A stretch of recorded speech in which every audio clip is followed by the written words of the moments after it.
Protesters blocked an intersection after a community forum hosted by the St. Louis Young Democrats at Heristo State University this month. Whitney Curtis for the New York Times. St. Louis. Chris Summers, who runs a chain of successful pizza restaurants here, has long supported both sides in the fierce standoff between police officers and black residents playing out in this city. He donated to civil rights groups after the August 2014 shooting of Michael Brown in Ferguson, Mo, which is just 10 miles away. He also backed officers, giving them discounts at his pizzerias and supporting the mayoral candidate endorsed by the police union. But Mr. Summers chose sides about a month ago. After protesters peacefully marched past one of his restaurants one night, Mr. Summers said riot-ready police officers came through the empty street. He said they indiscriminately fired pellets, shot tear gas as his patrons dined on the sidewalk and chased after him when he cursed at them to stop. It was an inexplicable and unnecessary show of force in his view. I was an outspoken critic already of the criminalization of being black, said Mr. Summers, who is white. It wasn't as personal until the police tried to wreak havoc on me and my business. Unfortunately, it took that for me to get as angry as I need to be. Mr. Summers, a prominent civic benefactor who owns Pie Pizzeria, assailed the police on social media. He ended discounts for officers and joined a chorus of activists calling on Mayor Lyda Krewson to replace the police chief. In the weeks since, a small but spirited group has taken to the streets of St. Louis and surrounding communities almost every night to protest police violence, inspired by the acquittal last month of Jason Stockley, a white former police officer, in the fatal shooting of Anthony Lamar Smith, who was black. Although the demonstrations have not drawn the crowds or national media attention of those in nearby Ferguson and other cities, the outrage of Mr. Summers reflects the surprising impact they have had. While regional leaders say they are confident the area can thrive economically amid the demonstrations, protest leaders have gotten their attention. The protesters have largely won the public relations battle against the police, who have made some embarrassing missteps in their handling of the demonstrations, and have seized the media narrative, with the local press reporting on their complaints against particular officers and police tactics. With a focus on disrupting the city's economy, the protests have forced the city to pay more than $3 million in police overtime and have led to lost revenue after a couple of major concerts were cancelled.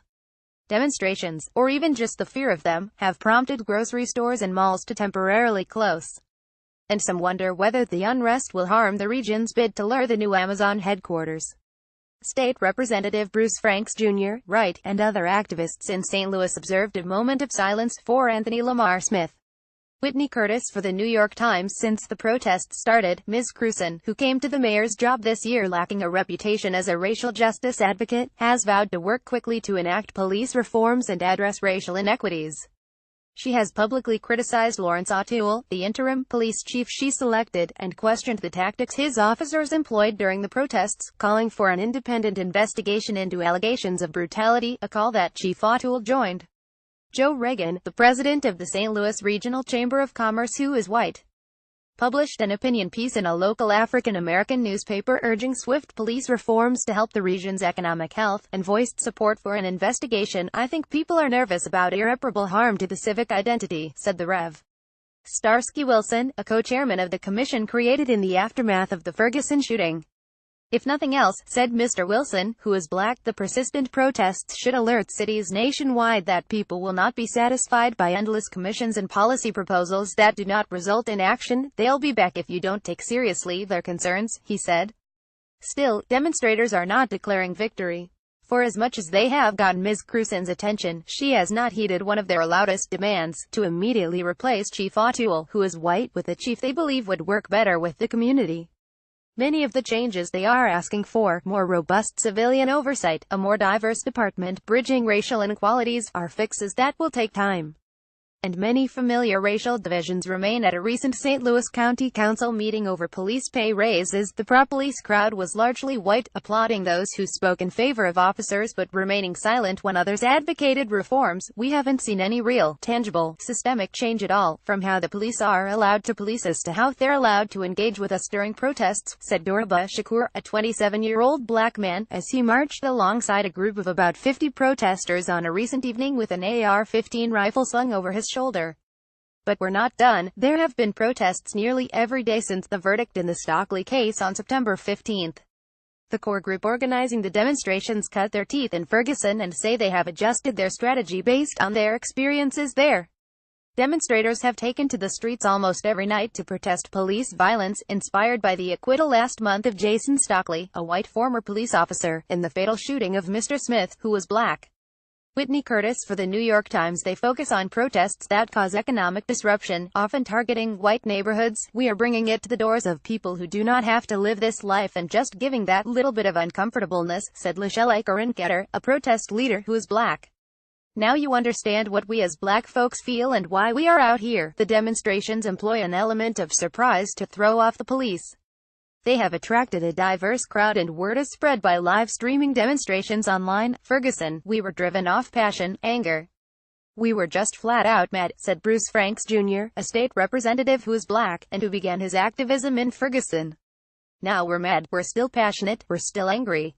But we concentrate heavily on strategy now. The demonstrations have made some people afraid to come to this city because they fear that there is chaos and that police officers are afraid to do their jobs, said Brad Waldrop, a real estate developer who is white.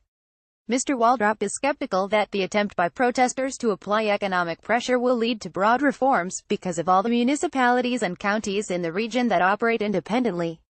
Some of the activists' biggest victories have come at the expense of the police. Officers have made more than 300 arrests, some of them questionable. They have swept up an undercover officer, an Air Force lieutenant, a reporter for the St. Louis Post-Dispatch, and people who were not protesting. The newspaper published accounts of people who said the police struck or pepper-sprayed them after they had been taken to the ground. The police took on more criticism when video captured some officers stealing a protest chant whose streets are streets. Chief O'Toole only made things worse when he later declared that the police had owned tonight.